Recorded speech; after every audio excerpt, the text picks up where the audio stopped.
If you take people, and I've told you this, and you expose them voluntarily to things that they are avoiding and are afraid of, that they know they need to overcome in order to meet their goals, their self-defined goals.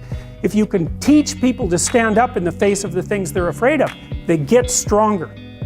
And you don't know what the upper limits to that are, because you might ask yourself, like, if for 10 years, if you didn't avoid doing what you knew you needed to do, by your own definitions, right, within the value structure that you've created, to the degree that you've done that, what would you be like?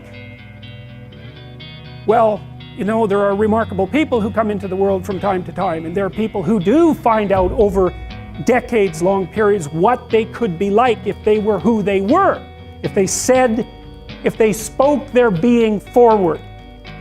And they get stronger and stronger and stronger, and we don't know the limits to that. We do not know the limits to that. And so you could say, well, in part, perhaps the reason that you're suffering unbearably can be left at your feet, because you're not everything you could be, and you know it. And of course, that's a terrible thing to admit, and it's a terrible thing to consider, but there's real promise in it, right? Because it means that perhaps there's another way that you could look at the world, and another way that you could act in the world, so what it would reflect back to you would be much better than what it reflects back to you now. And then the second part of that is, well, imagine that many people did that, because we've done a lot as human beings. We've done a lot of remarkable things, and I told you already, I think before, that today, for example, about 250,000 people will be lifted out of abject poverty, and about 300,000 people attached to the electrical power grid. We're lifting people out of poverty collectively at a faster rate that's ever occurred in the history of humankind by a huge margin. And that's been going on unbelievably quickly since the year 2000. The UN had planned to have poverty between 2000 and 2015, and it was accomplished by 2013. So there's inequality developing in many places, and you hear lots of political agitation about that. But overall, the tide is lifting everyone up, and that's a great thing. And we have no idea how fast we can multiply that if people got their act together and really aimed at it. Because, my experience is with people that we're probably running at about 51% of our capacity. You can think about this yourselves. I often ask undergraduates how many hours a day you waste, or how many hours a week you waste. And the classic answer is something like 4 to 6 hours a day. Inefficient studying, watching things on YouTube that not only do you not want to watch, that you don't even care about, that make you feel horrible about watching after you're done. That's probably 4 hours right there. You think, well, that's 25 hours a week, it's 100 hours a month, that's 2.5 full work weeks, it's half a year of work weeks per year. And if your time is worth $20 an hour, which is a radical underestimate, it's probably more like 50 if you think about it in terms of deferred wages. If you're wasting 20 hours a week, you're wasting $50,000 a year. And you are doing that right now. And it's because you're young, wasting $50,000 a year is a way bigger catastrophe than it would be for me to waste it, because I'm not going to last nearly as long. And so if your life isn't everything it could be, you could ask yourself, well, what would happen if you just stopped wasting the opportunities that are in front of you? You'd be, who knows how much more efficient? 10 times more efficient, 20 times more efficient. That's the Pareto distribution. You have no idea how efficient people get. It's off the charts. Well, and if we all got our act together collectively and stopped making things worse, because that's another thing people do all the time.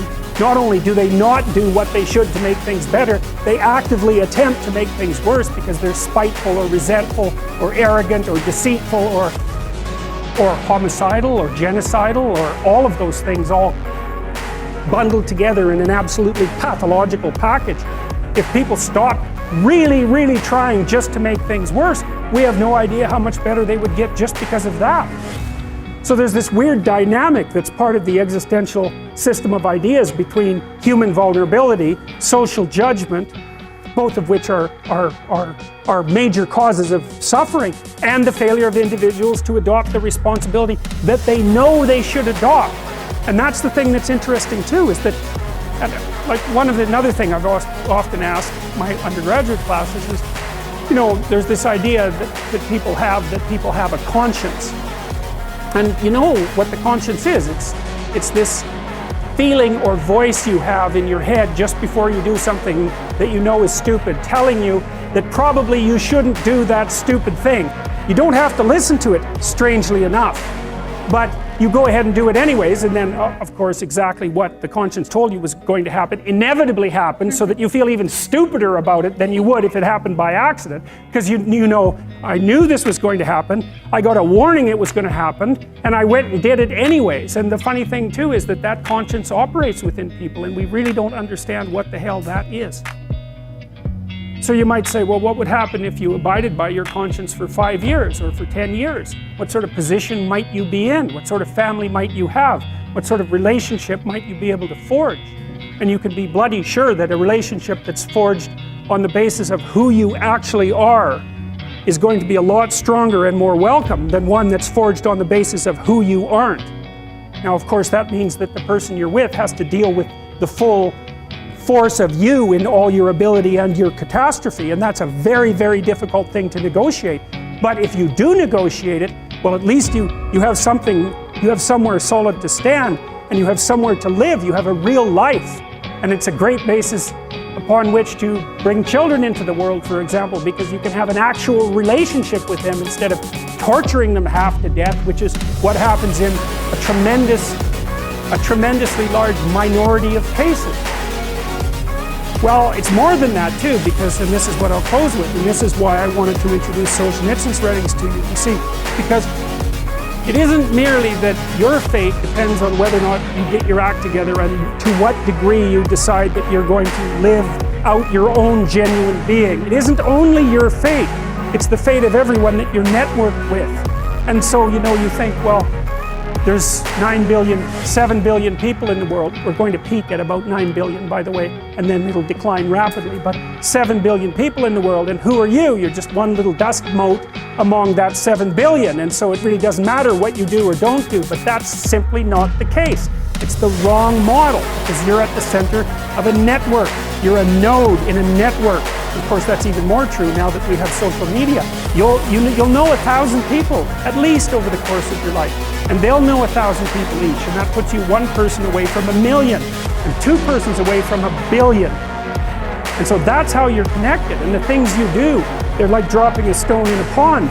The ripples move outward, and they affect things in ways that you can't fully comprehend, and it means that the things that you do and that you don't do are far more important than you think. And so if you act that way, of course, the terror of realizing that is that it actually starts to matter what you do. And you might say, well, that's better than living a meaningless existence. It's better for it to matter. But I mean, if you really asked yourself, would you be so sure if you had the choice? I can live with no responsibility whatsoever. The price I pay is that nothing matters. Or I can reverse it and everything matters. But I have to take the responsibility that's associated with that. It's not so obvious to me that people would take the meaningful path. Now, when you say, well, nihilists suffer dreadfully because there's no meaning in their life and they still suffer, yeah, but the advantage is they have no responsibility. So that's the payoff, and I actually think that's the motivation. Say, well, I can't help being nihilistic, all my belief systems have collapsed. It's like, yeah, maybe you've just allowed them to collapse because it's a hell of a lot easier than acting them out.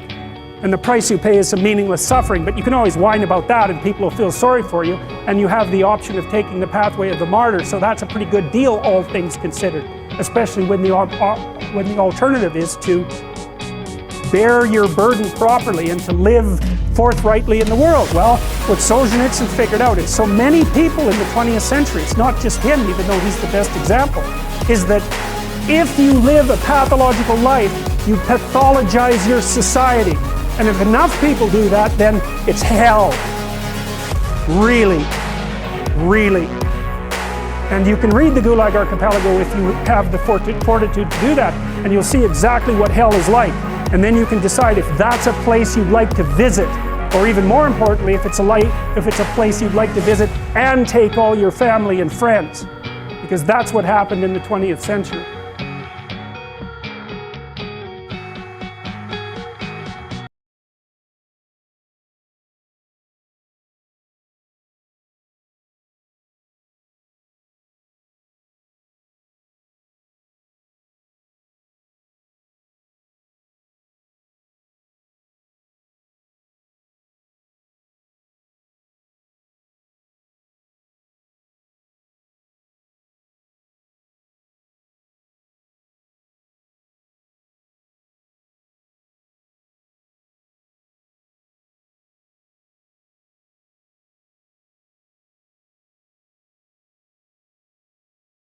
you.